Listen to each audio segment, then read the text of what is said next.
Welcome back, ladies and gentlemen. Today we're going to talk about how to use cutting in your offense and the opportunities it can provide to open up the defense and get cleaner looks, especially at the rim. We're going to break this into 4 categories. We're going to talk about attacking the help.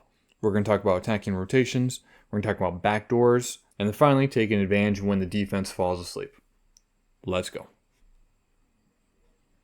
All right, the first one is going to be punishing the help. So one of the big things I think is a good rule to follow is if your defender goes to help on the drive or whatever, it's a good idea to cut, because this defender is the one we're watching in particular. When you go to help, it takes your eyes off of your player so you can cut into that free space. So here he goes to help, or actually the defense kind of goes to help and he goes to kind of help the helper. However, it takes the eyes off the big man coming downhill. He does a great job forcing the help in the first place, and then does a great job finding the opening to that open lane that the player is cutting through. A great pass, great finish.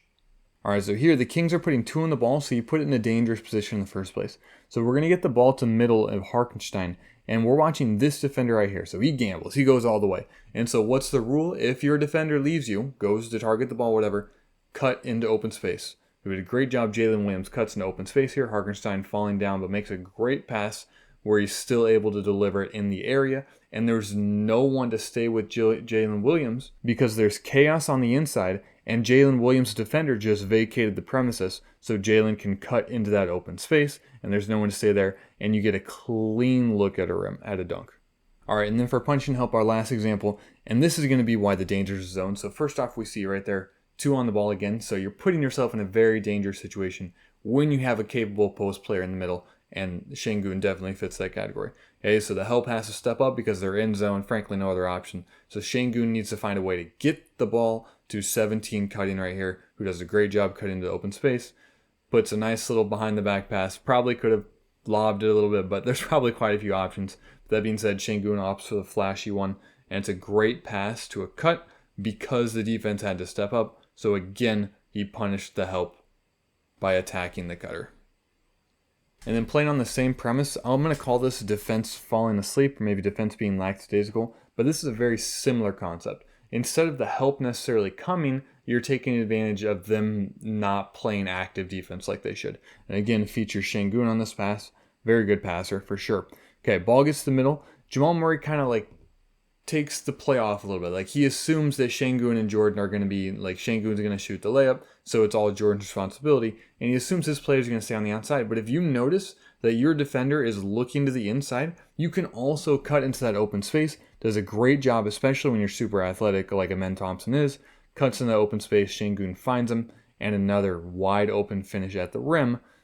Instead of necessarily Jamal Murray helping, he just kind of didn't notice when Amen Thompson was cutting, and Şengün's going to punish that every time.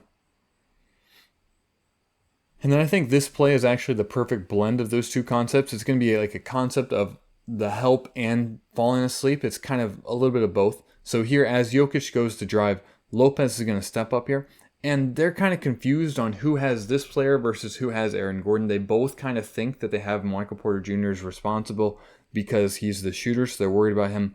But Aaron Gordon simply cuts into this open space. Defenders are distracted by looking at Jokić, and Jokić puts it in a dime.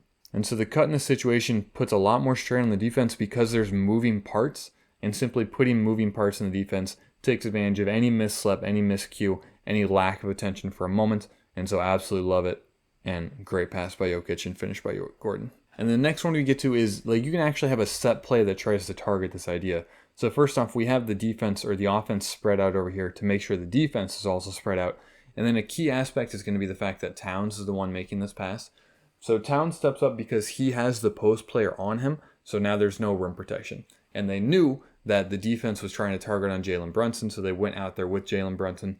And Jalen Brunson cuts into this huge opening. And the defense doesn't have time to get there without Jalen Brunson getting a great look at a rim and getting fouled in the process. So a very clever set drawn up by the Knicks there to play on the concept of the overhelp and spreading out the floor to allow that cut in the first place. And the final category is going to be playing on the rotations. So here this is kind of similar to help, except it's more nuanced where there's more moving parts.